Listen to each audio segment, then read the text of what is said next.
சக வழக்கறிஞராக ஓசூரில் முன்னாள் பள்ளியில் பிராக்டிஸ் பண்ணிட்டு இருந்து கடந்த ஒரு 23 ஆண்டுகளுக்கு முன்பு 23 ஆண்டுகள் 2004 தனது பிராக்டிஸை ஓசூரில் தொடங்கி மிக சிறப்பாக வழக்காடி கொண்டிருந்த நம்ம மத்தியில் இருந்த நம்ம சகோதரர் டாக்டர் கே வி ராமராஜ் அவர்கள் இதுக்கு முன்பு நாமக்கல் கன்சூமர் கோர்ட் அதிகாரியாக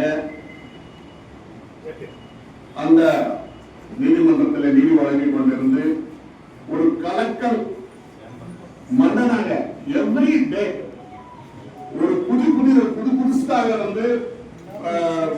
கன்சூமர் ஜட்ஜ்மெண்ட்ஸ் வரலாறு காணாத ஜட்ஜ்மெண்ட்ஸ் அப்படின்னு நம்ம சொல்லலாம். அந்த மாதிரி ஒரு வரலாறு காணாத ஜட்ஜ்மெண்ட்ஸ் கொடுத்த கே வி ராமராஜ் அவர்கள் நம்ம அசோசியேஷன்ல மெம்பரா இருந்து ஒரு மிக சிறந்த வழக்கறிஞராக இங்க வழக்காடி கொண்டிருந்து அந்த நீதிமன்றத்தை கன்சூமர் கோர்ட்டை அந்த அளவுக்கு சிறப்பா சொல்ல போனா தமிழ்நாடு மட்டுமல்ல இந்தியா அளவிலே அவர் கொடுத்த ஜட்ஜ்மெண்ட் பேசப்பட்டது. அந்த ஒரு மனித நேயத்தோடு கொடுத்த அந்த ஜட்ஜ்மெண்ட்ஸ் உயர் நீதிமன்றமும் அரசும் ரொம்ப சிறப்பாக பாராட்டி அவரை இன்னைக்கு அவர் is elevated as member of the Tamil Nadu Lokayukta அப்படின்னு சொல்லும் போது எங்களுக்கு மட்டுமல்ல நம்ம தமிழ்நாடு வழக்கறிஞர் சமுதாயத்துக்கே ஒரு பெருமையான ஒரு சமாச்சாரம்.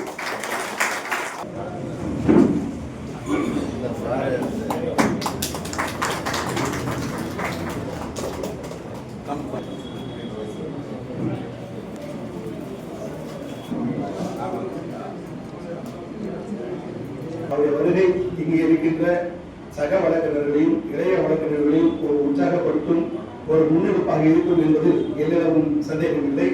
தொடர்ந்து இது போல நானும் நீதிபதியாக உயர் பதவிகளுக்கு செல்லலாம் என்கின்ற ஒரு உத்வேகத்தை அடுத்த தலைமுறையிடம் விட்டு சென்றால் ஒரு நம்பிக்கையை அதை விதைத்து சென்றால் அதுவே போதுமானது. அவர் Ramraj sir has died in our part in the 2004 and he has practiced like anything and he has practiced over his practice in Osur bar. He has given respect to the not only for the judicial officers even for the all juniors. பாராட்டு விழா நடத்துகின்றோம் என்றால் அவர் 2004 நம்ம சகோதரர்கள் சொன்ன மாதிரி பழனியிலிருந்து practice பண்ணி இங்க வந்தார். அவர் பழனியிலே மூத்த வக்கீலாக இருந்தார். இங்க உடனே அவருக்கு எல்லா வக்கீல்களுக்கு யார் இவர் என்ற அளவுக்கு நாங்கெல்லாம் பார்த்தோம். ஆனா அப்ப அவர் உடனே ரொம்ப நன்றாக இங்க நம்ம வழக்கறிஞர்கள் சங்கத்தில் அமர்ந்து கொண்டு வழக்கு ஆடினார் என்றால் ரொம்ப சீனியர். எவ்வளவு மூத்த வக்கீல்கள் வாதாடுகின்றாரோ அவ்வளவு அளவுக்கு அவர் வாதாடினார். அவ்வளவே கிடையாது. ஆனால் சிவண்ண சௌத்ரி, மரியாதைக்குரிய சிவண்ண சௌத்ரி அவர்கள் சொன்னார் போல் மூத்த வக்கீல் இருந்தாலும் கூட ஜூனியர்களோடு அவர் ரொம்ப நன்றாக பழகினார். அவருடைய இணைப்பு, அவருடைய நல்லத்தனம் தான் அவருடைய வெற்றிக்கு காரணம். அவருடைய நல்லத்தனம். இந்த அவர் அடைந்திருக்கும் பதவியானது மிகப்பெரிய ஒரு பதவியை அடைந்துள்ளார் மாநில அளவில். அவருடைய பதவி இன்று ஒரு உயர்நீதிமன்ற நீதிபதியின் பதவிக்கு இணையான ஒரு பதவியாகும். நான் மிகவும் பெருமை கொள்கின்றேன். நம்முடைய உறுப்பினர் இந்த உயர்நீதிமன்ற நீதிபதியின் இணையான ஒரு பதவியை அடைந்துள்ளதை எண்ணி நான் நம்முடைய உறுப்பினர்களை அவர்களுக்கு வரகோஷத்தை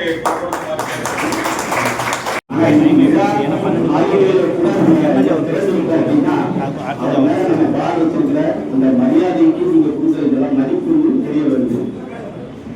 நம்ம கேள்வியார் சார் எல்லாத்தையும் நம்ம முன்னாள் தலைவர் அவர்களுக்கு எல்லாம் கைட் பண்ணிக்கிட்டு ஜூனியர்ஸ் அப்படின்ட்டு நான் 2004-2005 கிரிமினல் கேஸ் பிராக்டிஸ் பண்ணும்போது ஜெயப்பூர்ல ஒரு 304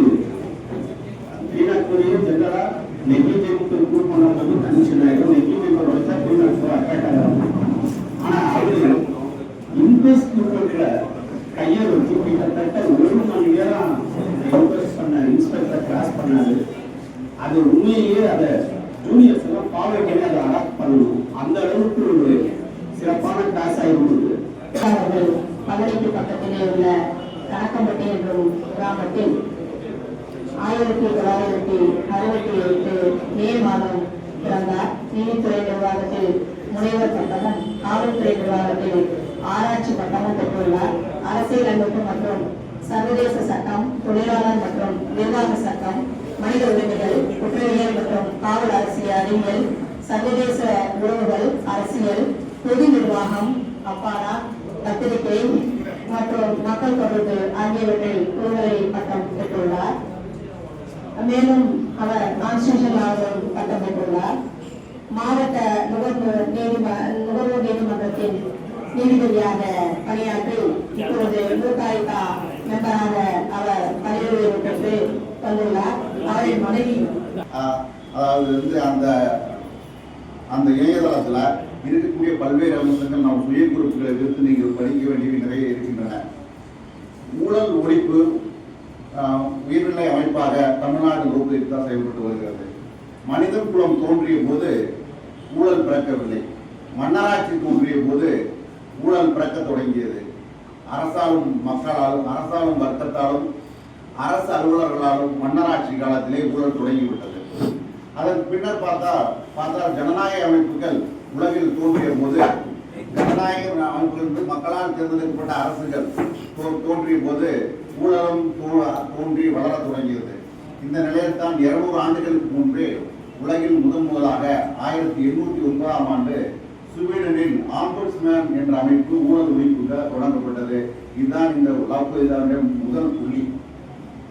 அதனைத் தொடர்ந்து பல்வேறு நாடுகளில், ஐரோப்பிய நாடுகளிலும் மற்ற ஏனைய மேற்கத்திய நாடுகளிலும் ஊழல் ஒழிப்புக்காக ஆம்பர்ஸ்மேன் என்ற ஒரு அமைப்பை உருவாக்கினார்கள். இந்த நிலையில இந்தியா சுதந்திரம் பெற்று 1950ஆம் ஆண்டு குடியரசு நாடாக மாறிய பின்னர் வளர வளர ஊழலும் அங்காங்கே தோன்றிக் கொண்டிருந்தன. இந்த அடிப்படையில் தான் 1964ஆம் ஆண்டு சந்தானம் கமிட்டி என்ற ஒரு பாராளுமன்ற உறுப்பினர் தலைமையிலான ஒரு குழுவை அமைத்து ஊழல் ஒழிப்பதற்கான நடவடிக்கைகள் மேற்கொள்ளப்பட்டது. அதன் விளைவாகவே 1964ஆம் ஆண்டு அகில இந்திய அளவில் ஊழல் ஒழிப்பிற்காக மத்திய விழிப்பு பணி ஆணையம், அதாவது சென்ட்ரல் விஜிலன்ஸ் கமிஷன் என்ற ஆணையமானது தோற்றுவிக்கப்பட்டது. அதில் ஒரு தலைமை ஆணையரும் துணை ஆணையர்களும் இருப்பார்கள். அதே போல மாநிலங்களில் 1964ஆம் ஆண்டு அதாவது ஸ்டேட் விஜிலன்ஸ் கமிஷன் என்ற கமிஷன் தோற்றுவிக்கப்பட்டது. தமிழகத்தில் இதன் வழியாகத்தான் டிவிஏசி என்று நம்ம சுருக்கமாக சொல்லக்கூடிய directorate of vigilance and anti corruption என்ற அமைப்பானது 1964ஆம் ஆண்டு தமிழகத்தில் தொடங்கப்பட்டது. இதுதான் ஊழல் ஒழிப்பு வரலாற்றில் முதல் மைல்கல்லாக இந்தியாவில் அமைந்திருந்தது என்று சொல்லலாம். அதற்கு பின்னர் பார்த்தால் 1966ஆம் ஆண்டு மொரார்ஜி தேசாய் தலைமையில் முதலாவது first administrative reforms committee was established under the head of the former Prime Minister Morarji Desai.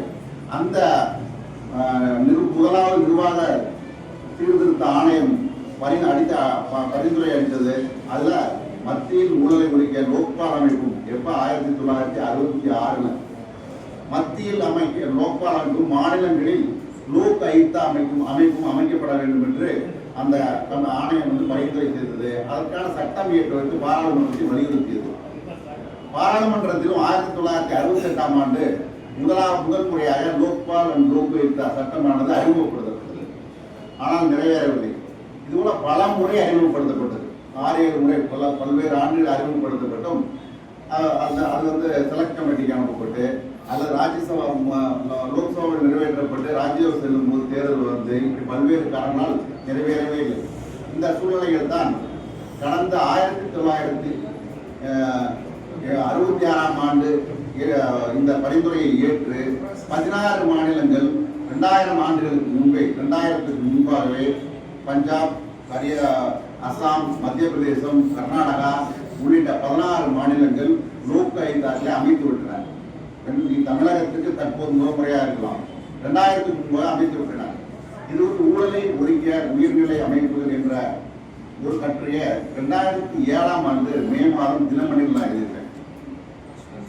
17 ஆண்டுகளுக்கு முன்பு 2007 மே மாதம் ஊழலை ஒழிக்க உயர்நிலை வாய்ப்புகள் அப்படிங்கிற ஒரு கட்டுரையை தினமணியில முழு பக்க கட்டுரையா வெளியேறியது. அதன் முன்னாடி 2011 போராட்டங்கள் ஏற்பட்டு 2013ஆம் ஆண்டு அகில இந்திய அளவில் லோக்பால் அண்ட் லோக்ஆயுக்தா ஆக்ட் என்ற சட்டம் என்பது பாராளுமன்றத்தால் இயற்றப்பட்டது. பின்னர் 2018ஆம் ஆண்டுல தமிழ்நாடு லோக்ஆயுக்தா சட்டம் கொண்டு வரப்பட்ட பின்னர் 2019ஆம் ஆண்டுல தமிழ்நாட்டில் முதல் முறையாக லோக்ஆயுக்தா அமைக்கப்பட்டது. இதெல்லாம் வரலாறாக இருக்கலாம். ஆனால் இந்த வரலாறும் இந்த லோக்ஆயுக்தா எப்படி செயல்படுகிறது என்பதும் மக்களுக்கு செல்லாத வரை அதனால் எந்தவித பயனும் கிடையாது. எனவே லோக்ஆயுக்தா அமைப்பு குறித்த விழிப்புணர்வை ஏற்படுத்துவது வழக்கறிஞர்களின் முக்கியமான கடமையாக இருக்கும் என்றும் அதை ஓசூர் வழக்கறிஞர் முன்னெடுத்து செல்வார்கள் என்றும் நான் உங்களுடைய எதிர்பார்ப்பை கடமையாக கருதுகிறேன். அதற்கு ஒத்துழைப்பீர்கள். அதை நாம் முன்னெடுத்து செல்ல வேண்டும். லோக்ஆயுக்தா விழிப்புணர்வை ஏற்படுத்த வேண்டும் என்றால் என்று கருதினீரானால் கைதட்டுங்கள், இல்லை என்றால் கைதட்டுங்கள். இது ஒரு மேடை அல்ல, ஒரு வகுப்பும் அல்ல. சக வழக்கறிஞராக பணியாற்ற இதே ஊரில் சக சகோதரராகத்தான் இங்கே வந்திருக்கிறேன் தவிர இங்கே ஒரு லோக்ஆயுக்தா உறுப்பினராக லோக்ஆயுக்தா நீதிபதியாக வரவில்லை.